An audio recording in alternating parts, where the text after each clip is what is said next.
When the flame of devotion burns bright within the heart, when the voice flows with genuine emotions, and when the soul awakens with firm resolve, words transform into a sacred practice. Namaskar. Greetings. My name is Sudesh Shukla, and today I bring to you a tale, not merely a myth, but the foundation of every beginning, every struggle, and every great achievement. This is the tale of a miracle child born from the loving embrace of Mata Parvati, the divine child who endured the trial of Lord Shiva's wrath,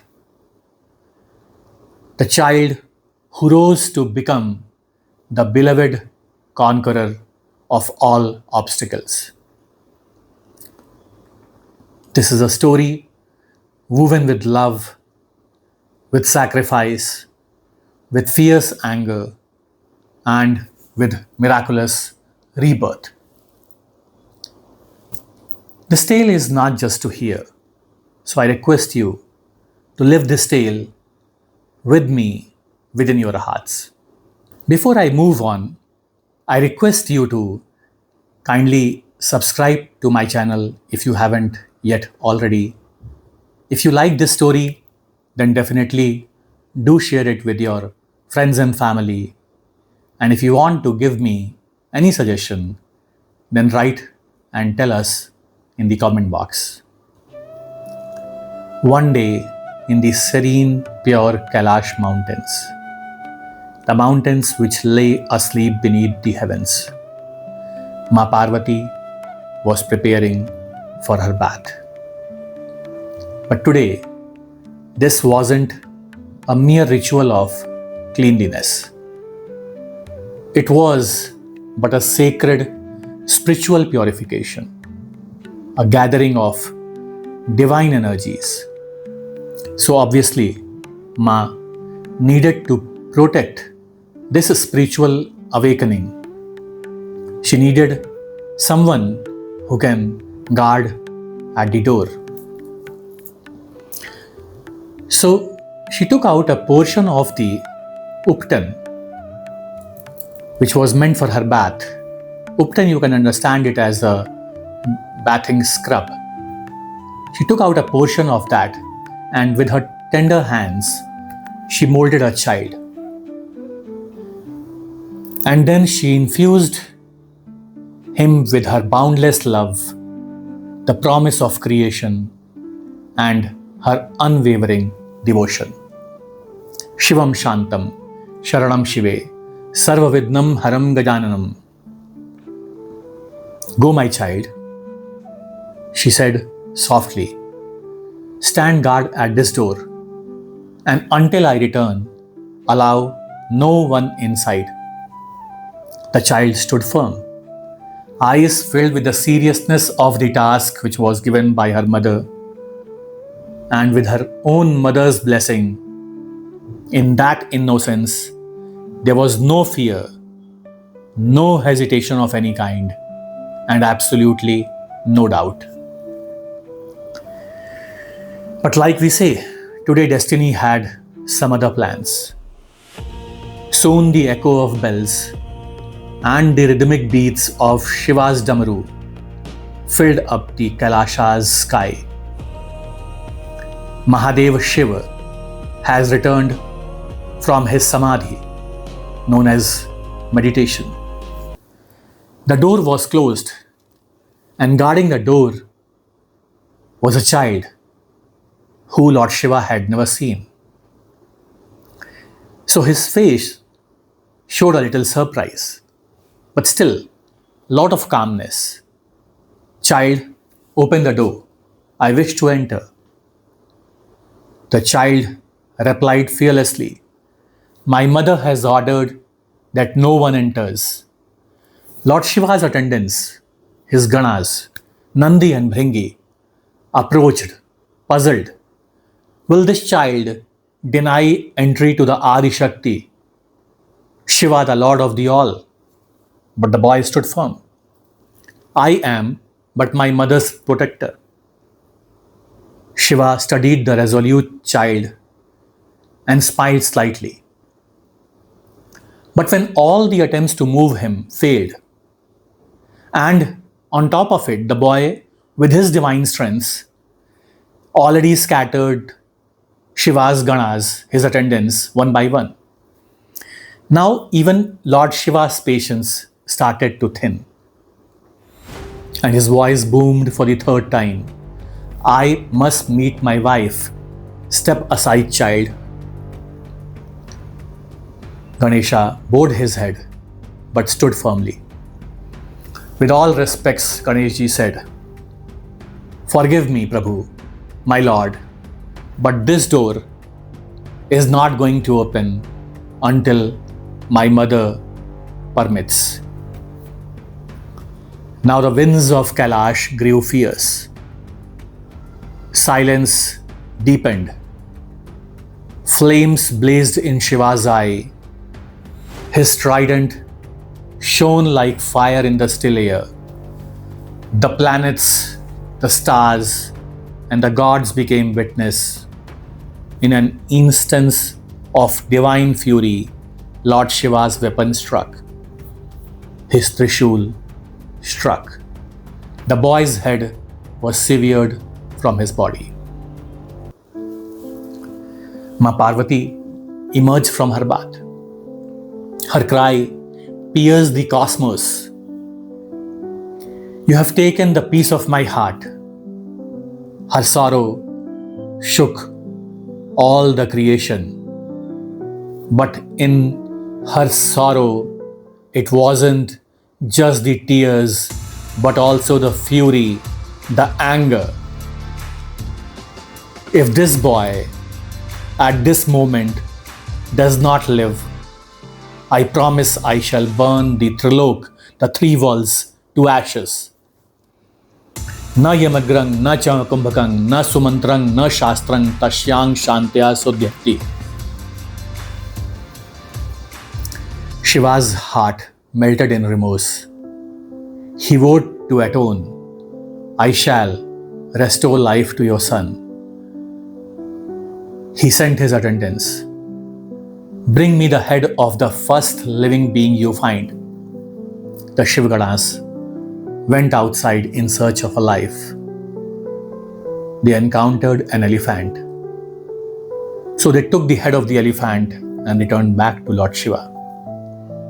Lord Shiva attached this elephant's head to the boy's body and chanted the life-giving mantra, Om Gangadpataye Namah, Om Gangadpataye Namah. The lifeless body of Lord Ganesha sprang back to new life. He was now not just the child Ganesha, but he became the Vidnaharta, the remover of all obstacles, the bestower of wisdom, the Pratham Pujya, the first to be worshipped among all the gods. In addition to this story, this tale, there is also a lesser known story which relates Lord Ganesha's birth to Lord Shanidev's drishti, his gaze. Although there is no direct mention of this story in Ganesh Puran, however, it does find references in some of the other ancient Hindu literature and texts. So the story goes like this, that when Lord Ganesha was born, obviously the environment at the Mount Kailasha and the heavens was bursting with joyous celebration. The devatas, the gods, they gathered in throngs. Pure melodies was filling up the air of Mount Kailasha. Ma Parvati and Lord Shiva's face was shining with pride and joy, while baby Ganesha's divine innocence was radiating like a light onto the cosmos. And then arrives Lord Shanidev. Yes, the same Shanidev who we know as the somber, steady, and watchful Lord. Ma Parvati softly implored, "O Shanidev, please bless my son. This is the day of his completion." Shanidev was taken aback. He never expected that. So he hesitated, burdened with the weight of karma and foreboding. He said, "Ma, everyone knows my gaze, my drishti, carries misfortune. I cannot harm the child." But Ma Parvati's playa only grew stronger and stronger. "My son is now complete. Please bestow your blessings to him." The assembly fell into a heavy silence. At last, Shanidev raised his eyes. As his drishti, his gaze, fell upon the child Ganesha, time seemed to halt. The air stilled. A powerful gust swept through. A flashing light enveloped the child's face of purity and grace. Suddenly, a piercing cry rang out. "No!" Ganeshji's tender head tumbled to the earth. Shock froze the assembly. Mother's lap lay empty and broken. And Shanidev, he bowed his dead head in despair. Chaos rippled through the divine realms, and every heart questioning, what has just happened? What has just happened? Regret filled Lord Shanidev's eyes, and the gods wailed. And thus again began the cycle of rebirth. The same sacred rebirth, the same cosmic miracle, with Lord Shiva's resolve and the elephant's head, mother's tears of boundless love. Lord Ganesha, he rose again, this time in his ultimate, cherished form, the beloved God of all, the Pratham Pujya, what we called as first to be worshipped. Ganeshji's birth was more than a new life, I would say. It is the greatest symbol of devotion, sacrifice, and steadfastness.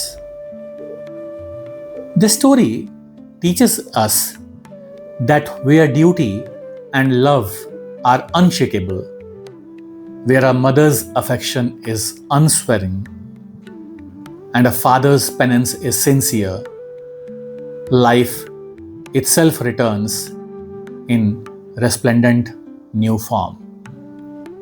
Let us embody these lessons of simplicity, of faith, of surrender, and of forgiveness, and pray to Lord Ganpati Bappa, Vakratunda Mahakaye, Suryakoti Samprabha, Nirvidnam Kurme Dev, Sarvakayirshu Sarvada.